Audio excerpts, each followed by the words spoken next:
MIDC परीक्षेच्या अनुषंगाने महाराष्ट्र औद्योगिक विकास अधिनियम 1961 या अधिनियमातील महत्त्वाची कलमे परीक्षेच्या दृष्टिकोनातून आपण पाहणार आहेत. या अधिनियमाला राष्ट्रपतीची मंजुरी 28 फरवरी 1962ला मिळाली. महाराष्ट्र राजपत्रात हा अधिनियम 9 मार्च 1962ला प्रकाशित झाला. या अधिनियमात एकूण 69 कलमे असून 7 प्रकरणे आहेत. सुधारणा एकूण या अधिनियमात 8 वेळा झाली असून पहिली सुधारणा 1967ला आणि शेवटची 1997ला झाली.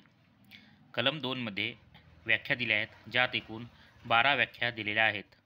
परीक्षेच्या दृष्टिकोनातून या व्याख्या महत्त्वाच्या आहेत. कलम 2A मध्ये सुखसोयी, कलम 2 बी मध्ये इमारत, 2C मध्ये कलेक्टर, 2D मध्ये महामंडळ, 2E मध्ये विकास, 2F मध्ये अभियांत्रिकी कामे, 2G मध्ये औद्योगिक क्षेत्र, 2H मध्ये औद्योगिक वसाहत, 2I मध्ये वाहतूक साधने, 2J मध्ये जागा आणि 2L मध्ये जमीन हितसंबंधी व्यक्ती यासंबंधीच्या व्याख्या दिलेल्या आहेत. प्रकरण 2 मध्ये महामंडळाची स्थापना आणि रचना या संदर्भात माहिती असून यात एकूण कलम 3 ते 13 यामध्ये माहिती दिलेली आहे. कलम 3.1 मध्ये महाराष्ट्र औद्योगिक विकास महामंडळ या नावाचे महामंडळ स्थापना करण्यासंदर्भात तरतूद आहे. कलम 3.2 मध्ये महामंडळात स्थावर आणि जंगम मालमत्ता संपादन करण्याचा हक्क आहे, तसेच त्यास सामान्य मृदा धारण करण्याचा सुद्धा अधिकार आहे. कलम 4 मध्ये रचना दिली असून सभापती मुख्यतः उद्योगमंत्री असतात, उपसभापती उद्योग राज्यमंत्री असतात. तसेच नामनिर्देशित 2 शासकीय सदस्य असतात, पैकी एक हे वित्तीय सल्लागार असतात. राज्य वीज महामंडळाचा अध्यक्षसुद्धा याच्यात सदस्य असतो. तसेच व्यवस्थापक संचालक महाराष्ट्र राज्य औद्योगिक व गुंतवणूक महामंडळ मर्यादित या संस्थेचे तसेच महाराष्ट्र राज्य वित्तीय महामंडळाचे व्यवस्थापक संचालक सदस्य म्हणून असतात. याशिवाय माढा नामनिर्देशित एक सदस्य असतो, तर याचा सचिव पदसिद्ध CEO असतात. कलम 3 मध्ये पात्रता दिली आहे. कलम 6 मध्ये पदावधी व सेवेच्या शर्ती दिल्या आहेत. कलम 7 मध्ये महामंडळाच्या सभा दिल्या आहेत. कलम 8C मध्ये महामंडळाच्या लागोपाठ 3 सभांना वा लागोपाठ 3 महिने गैरहजर असणाऱ्या सदस्यास सदस्यत्व रद्द केले जाण्याची तरतूद आहे. कलम 9 मध्ये रिकाम्या जागा भरणे. कलम 12 मध्ये महामंडळाचे अधिकारी आणि कर्मचाऱ्यांबाबत तरतूद केली आहे. 12.1 मध्ये एक CEO, एक वा अधिक डेप्युटी CEO आणि मुख्य लेखाधिकाऱ्याची नेमणूक राज्य शासन करेल अशी तरतूद आहे.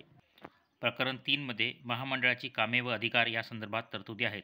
कलम 14 मध्ये कामे आणि कलम 15 मध्ये अधिकार या संदर्भात तरतुदी दिल्या आहेत. कलम 15G नुसार महामंडळात सल्ला देण्यासाठी सल्लागार समित्यांची स्थापना संदर्भात तरतूद आहे. कलम 17 सेवा आकार बसवण्याचा अधिकार या संदर्भात तरतूद दिल्या आहेत. प्रकरण 4 वित्त व्यवस्था, लेखा आणि लेखापरीक्षणासंदर्भात तरतुदी आहेत. कलम 20 महामंडळाच्या निधीसंदर्भात तरतुदी. कलम 22 महामंडळाचा कर्ज काढण्याच्या अधिकारासंदर्भात तरतुदी. कलम 27 लेखा आणि लेखापरीक्षणासंदर्भात तरतुदी आणि कलम 28 मध्ये विशेष लेखापरीक्षणासंदर्भात तरतुदी दिल्या आहेत.